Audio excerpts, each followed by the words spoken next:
Hello प्यारे बच्चों, मैं सुधा स्वागत करती हूँ आप सबका आपके अपने चैनल तैयारी ऑनलाइन में।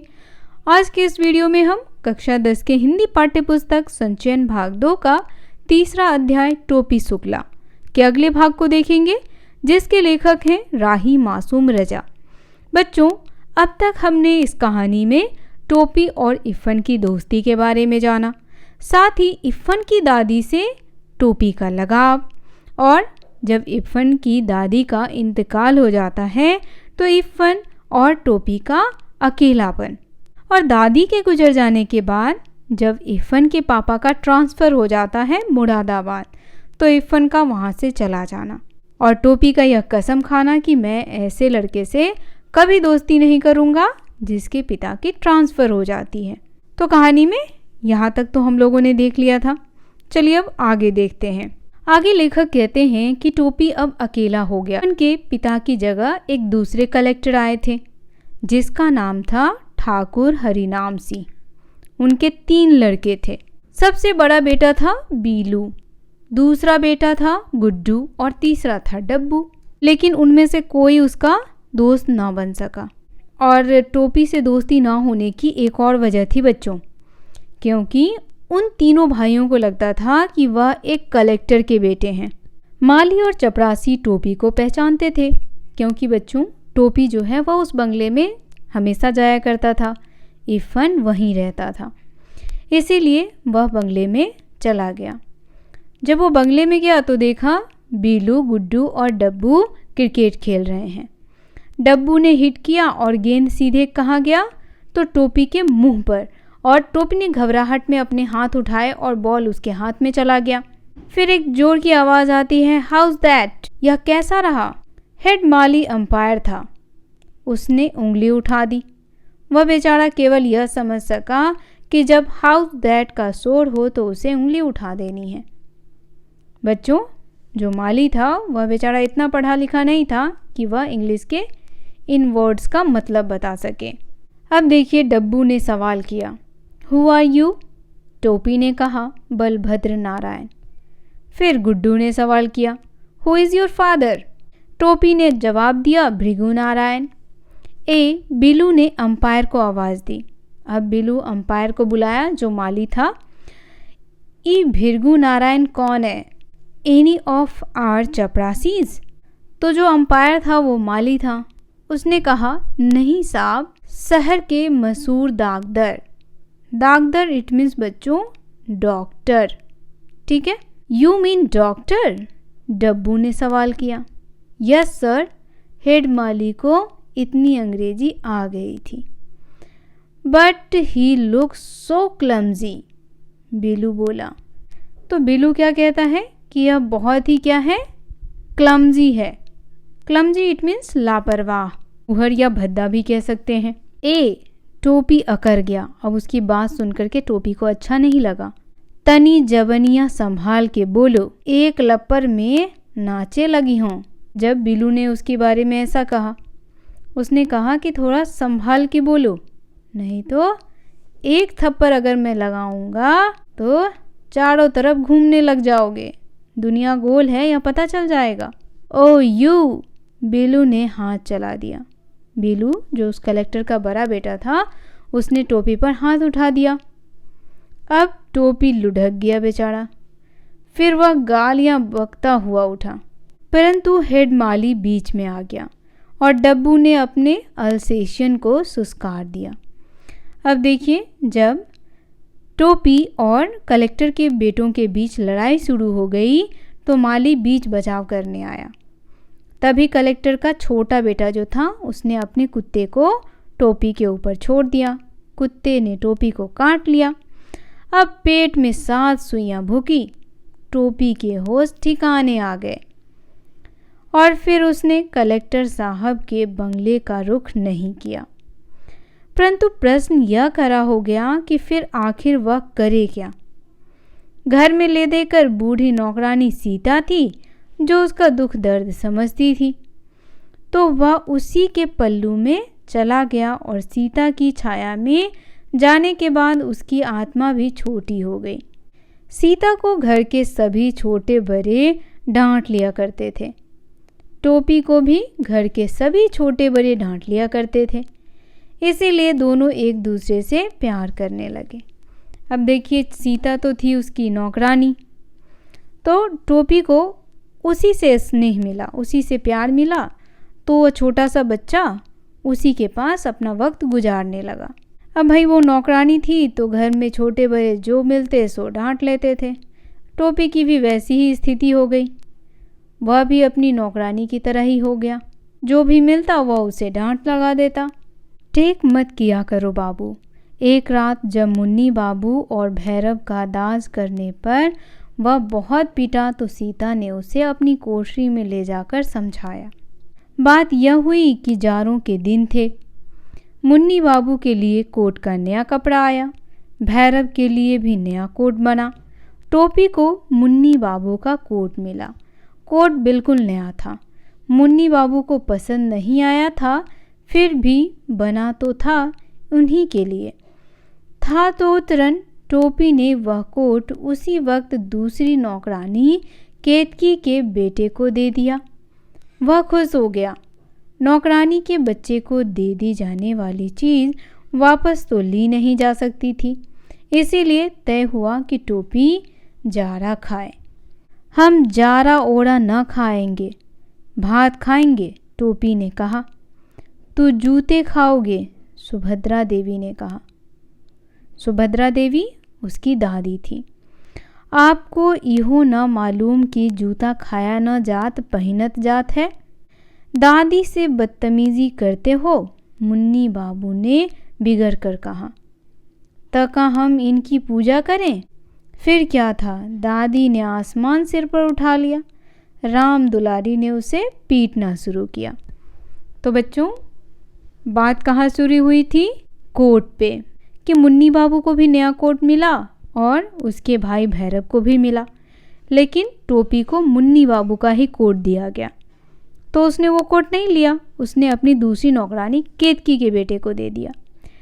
अब इस पर उसकी दादी बोली कि ठीक है, तुमने अपना कोट किसी और को दे दिया है तो तुम ठंड में ऐसे ही रहोगे। इस पर दादी और पोते में बहस हो गई, जिस वजह से उनकी माँ राम दुलारी ने उन्हें बहुत पीटा और उसकी नौकरानी सीता उसे कोठरी में ले जाकर समझाने लगी कि तुम इस तरीके से दादी से मुंह मत लगाया करो।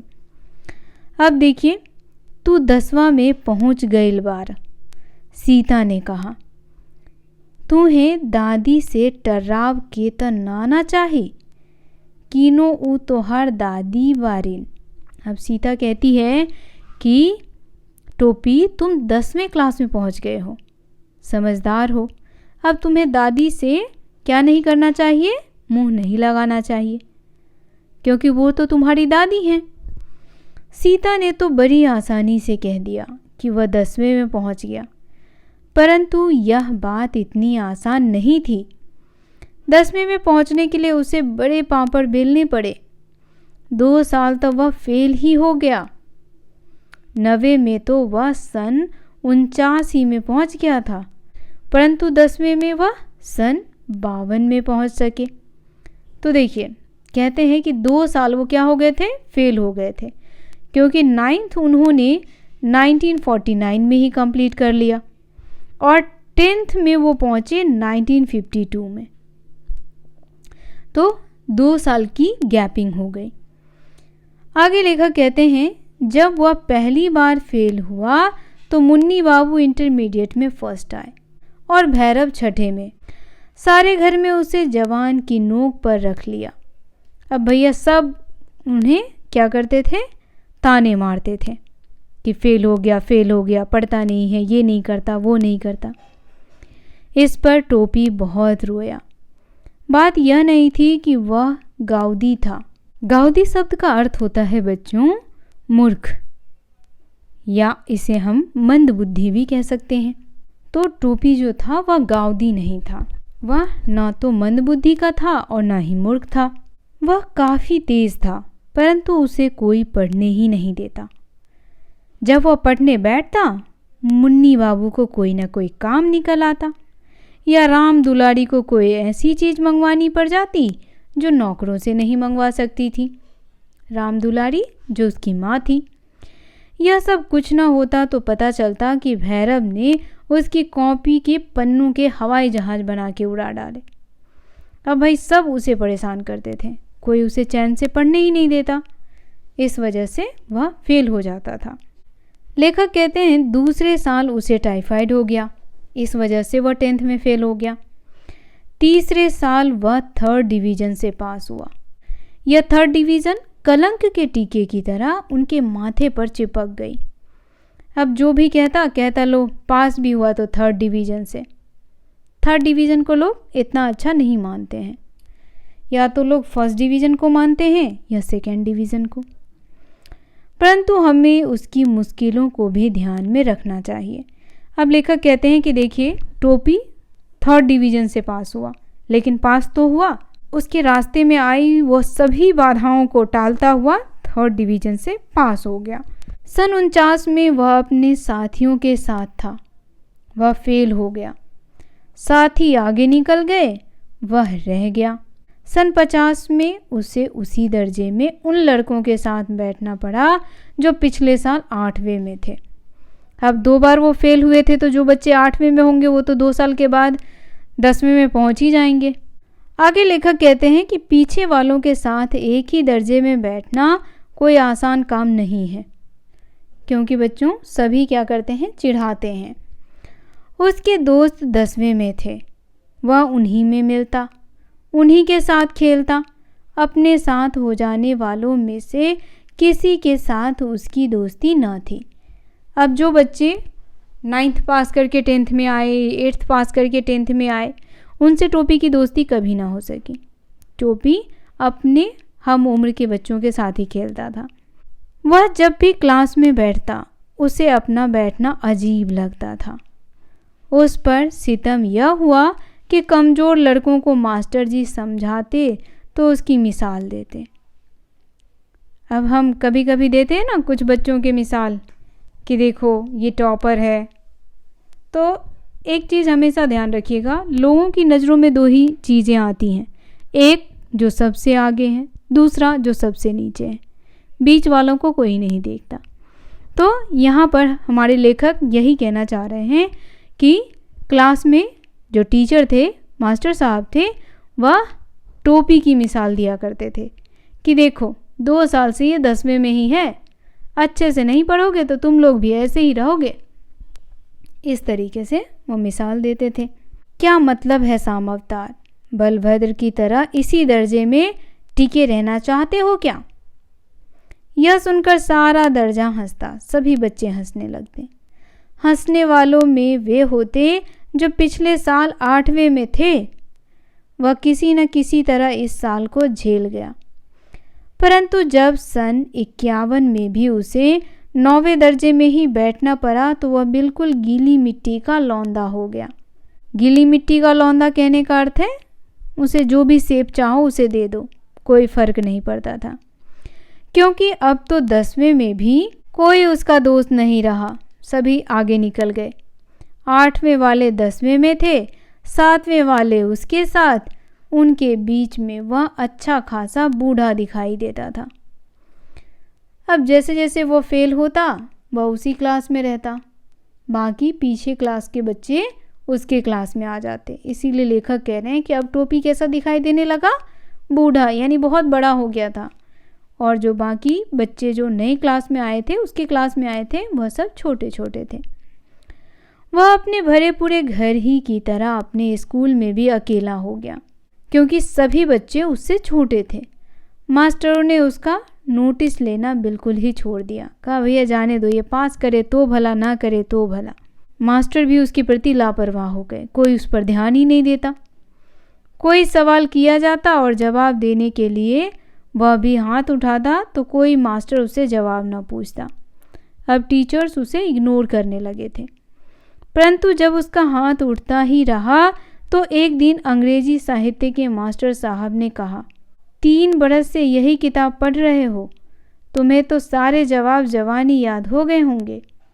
इन लड़कों को अगले साल हाई स्कूल का इम्तिहान देना है, तुमसे पार साल पूछ लूँगा। अब देखिए उसका मजाक उड़ाते हुए, इंसल्ट करते हुए टीचर क्या कहते हैं कि तुम तो 3 साल से इसी क्लास में हो, तुमसे क्या सवाल पूछें। ये जो नए बच्चे आए हैं उनसे सवाल पूछने दो, क्योंकि इन्हें 10th का एग्ज़ाम देना है। तुमसे हम अगले साल पूछ लेंगे। 5 साल कहने का अर्थ बच्चों, अगले साल तुमसे प्रश्न हम पूछ लेंगे। इस प्रकार उसका मजाक भी उड़ाते हैं। टोपी इतना शर्माया कि उसके काले रंग पर लाली दौड़ पड़ी। अब उसे बहुत ही शर्म आया, और जब तमाम बच्चे खिलखिलाकर हंस पड़े तो वह बिल्कुल मर गया। बिल्कुल मर गया कहने का अर्थ है बच्चों, वह बहुत ही शर्मिंदगी महसूस करने लगा। जब वह पहली बार 90 में आया था तो वह भी इन्हीं बच्चों की तरह बिल्कुल बच्चा था। फिर उसी दिन अब्दुल वहीद ने रिसेस में वह तीर मारा कि टोपी बिल्कुल बिलबिला उठा। वहीद क्लास का सबसे तेज लड़का था, मॉनिटर भी था, और सबसे बड़ी बात यह थी कि वह लाल तेल वाले डॉक्टर सरफुद्दीन का बेटा था। उसने कहा, बलभद्र, अबे तो हम लोगन में क्या घुसता है? 8th वालन से दोस्ती कर, हम लोग तो निकल जाएंगे, बाकी तुम्हें तो इन्हीं सबन के साथ रहे के हुई हैं। अब देखिए बच्चों, उसका मजाक उड़ाते हुए कौन कहता है? उसका एक मित्र। क्या नाम है उसका? वहीद। अब देखिए बच्चों, लेखक कहते हैं कि वहीद जो है वह बलभद्र यानी टोपी का मजाक उड़ाते हुए कहता है कि तुम हम लोगों के बीच क्या कर रहे हो? तुम्हें तो 8th वाले बच्चों से दोस्ती करनी चाहिए, क्योंकि तुम तो फिर से उसी क्लास में रहने वाले हो। तो इस तरह से सभी उसका मजाक उड़ाते हैं। यह बात टोपी के दिल के आर पार हो गई। उसने कसम खाई कि टाइफाइड हो या टाइफाइड का बाप, उसे पास होना है। अब उसने कसम खा ली कि वह पास होगा, परंतु बीच में चुनाव आ गए। डॉक्टर भृगु नारायण नीले तेल वाले खड़े हो गए। अब जिस घर में कोई चुनाव के लिए खड़ा हो गया, उसमें कोई पढ़ लिख कैसे सकता है?